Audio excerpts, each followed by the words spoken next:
સુરત મહાનગરપાલિકાના નવનિયુક્ત કમિશનરનું બનાવાયું ફેક વોટ્સએપ એકાઉન્ટ એમ નાગરાજનના નામ અને ફોટાનો દુરુપયોગ કરાયો. બોગસ એકાઉન્ટથી નાણાકીય કે અન્ય પ્રકારની માંગણી થવાની શક્યતાને લઈ લોકોને સાવચેત રહેવા માટે અપીલ કરાઈ.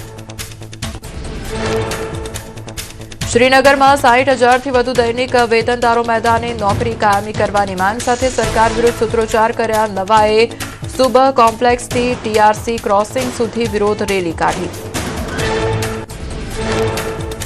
તમિલનાડુના ઈરોડમાં સુનમ્બુ નહેરનું ઝેરી પાણી લોકો અને ખેતી માટે બન્યું આફત. સ્થાનિક લોકોમાં ચામડીના રોગો અને ગંભીર બીમારીઓનું પ્રમાણ વધ્યું. આસપાસના ઉદ્યોગોમાંથી કેમિકલયુક્ત પાણી છોડાતું હોવાના આરોપ. છોટાઉદેપુરમાં સરકારી મકાનોની હાલત જર્જરિત. માર્ગ મકાન વિભાગની જૂની ચાલીમાં રહેતા કર્મચારીઓના જીવને જોખમ. છત પરથી કાટમાળ પડવાની ઘટનાઓ પણ આવી સામે. સ્થાનિકોએ તંત્ર સમક્ષ સર્વેની કાર્યવાહીની કરી માંગ. પગાર ઓછો હોવાથી કર્મચારીઓને અન્ય જગ્યાએ ઘર ભાડે રાખીને રહેવું પણ નથી પરવડતું. 51 જેટલા જર્જરિત મકાનોને તોડી પાડવા મંજૂરી મળી હોવાનો માર્ગ મકાન વિભાગના અધિકારીનો દાવો. જર્જરિત મકાનોમાં રહેતા લોકો માટે કરાશે વૈકલ્પિક વ્યવસ્થા. પાલનપુરમાં વેરો ન ભરનારા વેપારીઓ સામે પાલિકાની લાલ આંખ. સિટી લાઇટ રોડ પર પ્રથમ માળે આવેલી 9 દુકાનોને પાલિકાએ કરી સીલ. પાલિકાની કડક કાર્યવાહીને પગલે બાકીદાર વેપારીમાં ફફડાટ.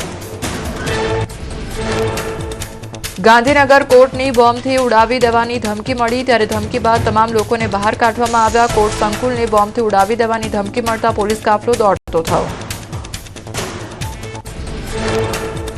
વડોદરા કોર્ટને ઉડાવી દેવાની ધમકી મળી. કોર્ટમાં બોમ્બ મૂક્યો હોવાની ધમકી મળતા ફફડાટ ફેલાયો. ડોગ સ્ક્વોડ, બોમ્બ સ્ક્વોડ, પોલીસના ઉચ્ચ અધિકારીઓ ઘટનાસ્થળે પહોંચ્યા. વિવિધ સુરક્ષા એજન્સીઓએ મોરચો સંભાળ્યો.